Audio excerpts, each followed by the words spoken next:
Hey everyone, and welcome to this special spooky Halloween episode of the AfterTaste Movie Podcast. And I am joined once again by my co-host here, Chelsea Rodriguez. How you doing? I'm doing great. Doing good. You ready to talk about spooky candy and spooky candy? Have you ever been terrified by candy in general? By just candy? how you open it up and it looks like something spooky, or Not personally, no. personally? Good. Neither have I. Emma, how are you doing? Emma's here with us again. Yeah, I am.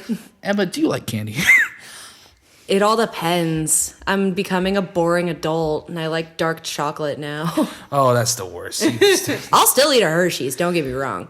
But It is better for you, though, from what I've heard. Dark chocolate is. I don't want things to be better for me. I want to eat garbage. Yeah.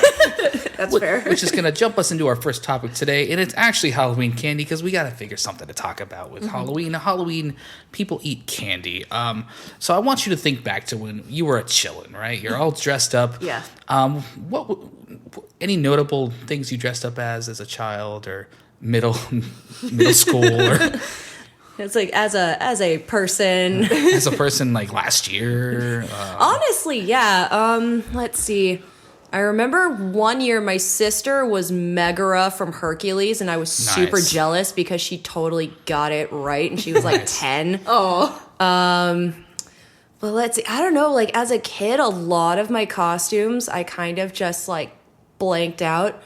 But there was one year, I think I was like 11 or so, and I just seen Interview with the Vampire, and I decided I wanted to be a Southern Belle vampire. So we got like a Nice. blonde, like curly doll wig. Yeah.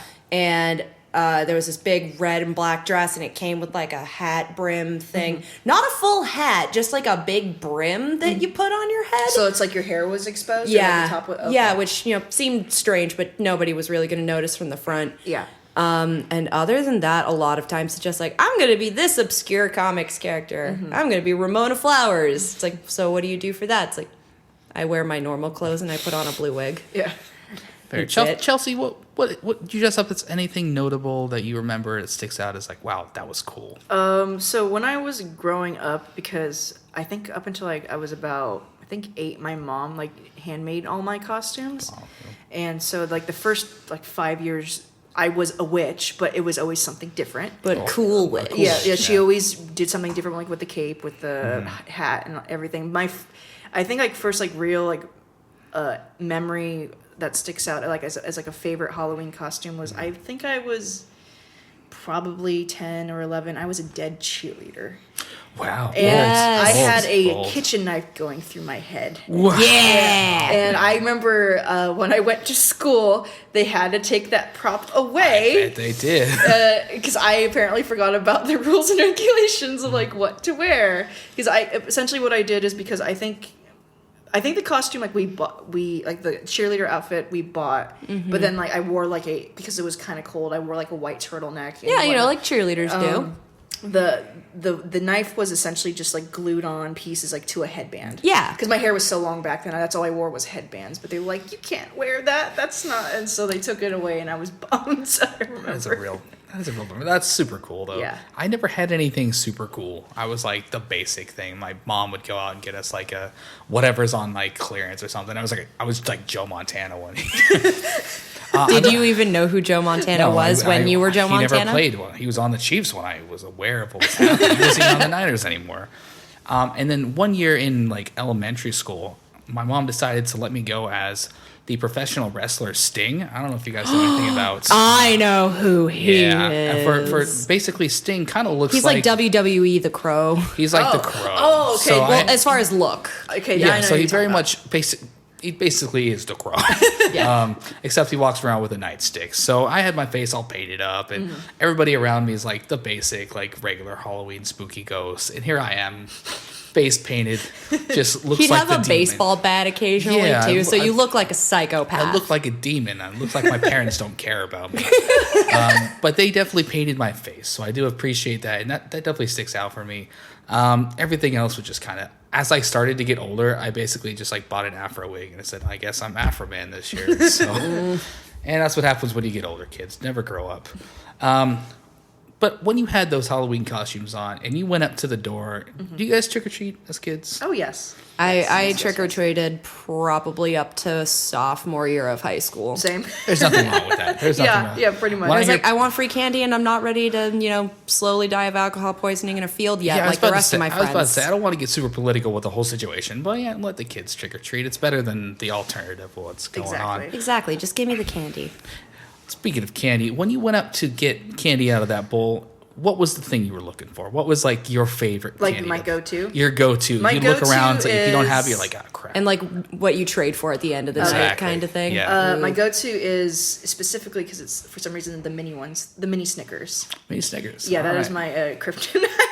They're bite-sized. Yeah, the bite-sized. I'm like, do not have me around those, please. Exactly. Emma, what was your choice? Your poison? See, my sister was a chocolate kid, and I was more of a like a lollipop or like hard candy kid. Oh, that's a different type of kid. That's cool. Yeah, but then there was always an exception. Like I could not stand Warheads, and she couldn't stand Kit Kats. So whenever we had those, we would at least have that. Nice.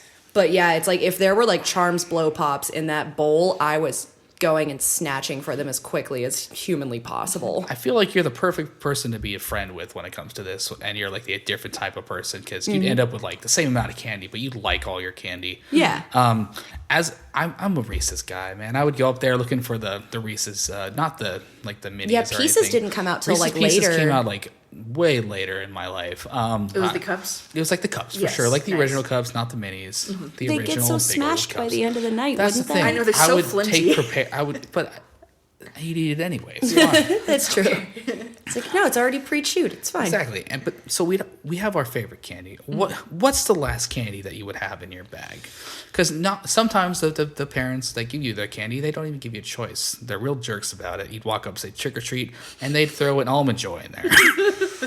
Maybe you like Almond Joy, but that was my least favorite type of candy. Is I can't stand candied coconut products. Basically, I just can't stand them. What was your least favorite candy that you would get? I don't remember the name of it, but it's essentially I think it's like a lemon sour flavor. Wait, lemon heads? I think Lemon Heads? I think it's lemon heads, or something like that.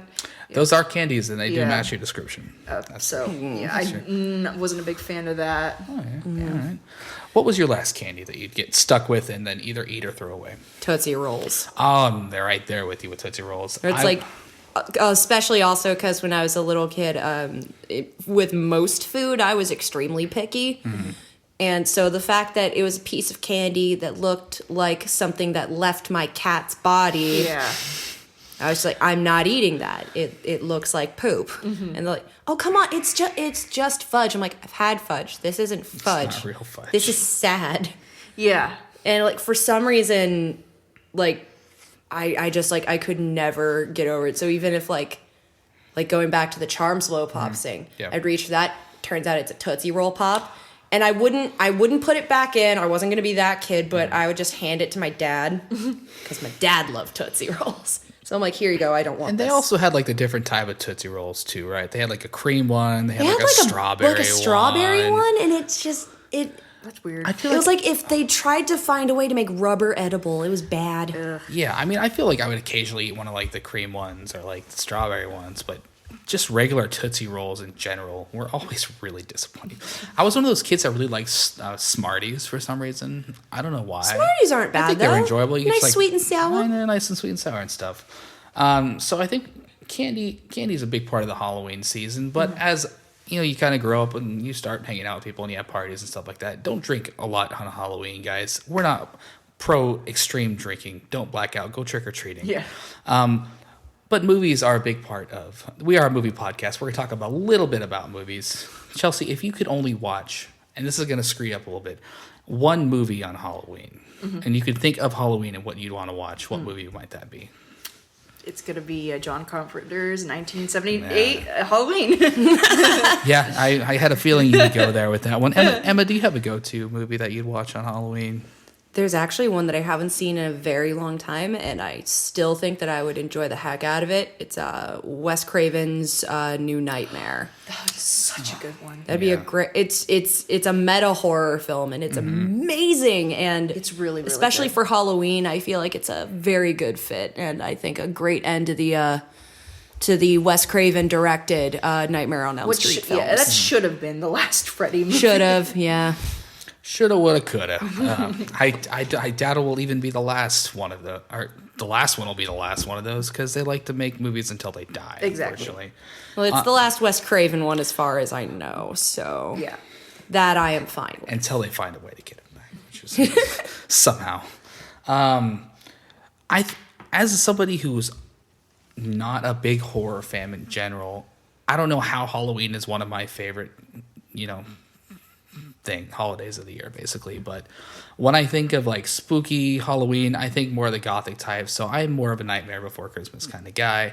Also, as of recently, a couple years ago, the movie Coco is one that even it's not spooky, it's nice and friendly. You could put that on, and that movie resonates with me more than any movie we've talked about. So I think that would be my choice.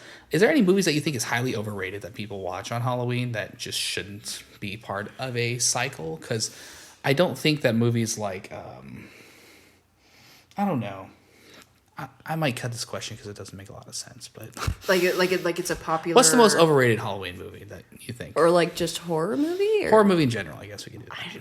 Honestly, I don't know. I'm not entirely sure what would be the. Yeah. Oh, wait, you know what? I know. It's the Conjuring franchise. Really? It's overhyped. It is a little It's overhyped. not scary. There's too many jumps. There are too many jumps. I will defend the Conjuring series a little bit because it's more of the. I find there's less jump scares in like the Conjuring than there are. And it's in, not like, to say that they're like bad ideas or bad premises, but it's just every like review, like when they're coming out, like just like brings it up onto this shelf that's like so high. It's like, oh my God, this is gonna be amazing. And then I go, and it turns out that shelf was at like eye level, and I can reach it, and I can go. I still, because I've seen majority of like the films like within the Conjuring universe, I still think James Wan is like the best director compared, because I absolutely can't stand like the first Annabelle or the other. I wasn't too keen on The Nun or The Curse of La Llorona either, but No, those were bad. Yeah, they we could say those straight up. Those were those are bad. like- ones. okay. So like Conjuring main, yeah, we're good. It's fine. The stuff surrounding it, I think it's just overhyped. I keep hearing that the second Conjuring is like considered better than. I enjoyed the second one. I Much more haven't than the seen first it, one. so I That's don't. a shame. You should watch I that. would like It's to. definitely it makes improvements. That's what like, I've heard. Right where it needed. And it's kind of like, well, Annabelle 1, nobody liked at all, but a Yeah. lot of people really liked Annabelle Creation. So I feel like they kind of feel their way out. But I think if you like want to watch a movie on Halloween, you either want to watch a campy movie or like a super classic scary slasher Masterpiece. film or something like that. So I'd say something like Insidious. Like really, no one gives a crap. just about put on Insidious. Slither. Put on. Never mind. Sorry guys, we all change our answer to Slither All for right. a movie to watch. All right. And I think we're just gonna wrap this up tonight with. Do you have any like special Halloween memories that you think was one of the coolest thing that you did as a kid, or maybe going as a dead cheerleader to school, or anything that stands out for you, Chelsea? So edgy. I know, right? I think probably some memories that stick out was from when I was about 8 years old to I think 14. I had lived between Oregon and South Lake Tahoe. So I just remember differently in terms of environments, like going from like trick-or-treating on Halloween where there's no snow to going trick-or-treating where it's like below zero and there's snow and ice everywhere. Every costume needs boots. Everyone's costume is an Eskimo. like the dead cheerleader or whatever I was like the years before or after. It's just like, I have my costume, but then I have like 5 layers of a snow jacket and boots and Your costume is now cheerleading Eskimo. yeah. I probably one of those memories is where I lived, particularly in Tahoe, was a little bit out of the outskirts. So even though there was a bunch of houses when you kept going up, because I was in a hilly area, there was still kind of a bit of separation between like with all the woods, the trees and whatnot. And I remember one year, it was Halloween. I guess one family they had like all their lights and the decorations set up, but the one thing they forgot was the candy. And so they gave me and my friends a bunch of Pop-Tarts. Yeah! Classic, why not? I don't know. That's a good clutch. We they were didn't like, plan I'm this sorry. out treat. Here's some Pop-Tarts. Exactly. Really, that stuck with me. I just thought it was That's funny. so cool. That's for sure. Yeah. Emma, do you have anything that stands out? As a teenager, I used to work with a haunted house that was here in town, and it was a One of my memories is from that haunted house. It was super cool. It was a nonprofit, and like all the money that we got every Halloween season would be given to like the Make-A-Wish Foundation and an Autism Research Foundation. It was super cool. We definitely went too far a lot of the time as far as gore content kind of went. Oh, okay. There was a lot of very impressive work on that. Our town wasn't actually very happy with us being there, despite knowing where the money was going. One of the best things though was there was a year where we had to set up in one of the adjacent towns, and we got to rent out this newly emptied building. Like it'd just been empty for like a couple of years. And we got to build everything inside, so finally we weren't freezing outdoors doing all this.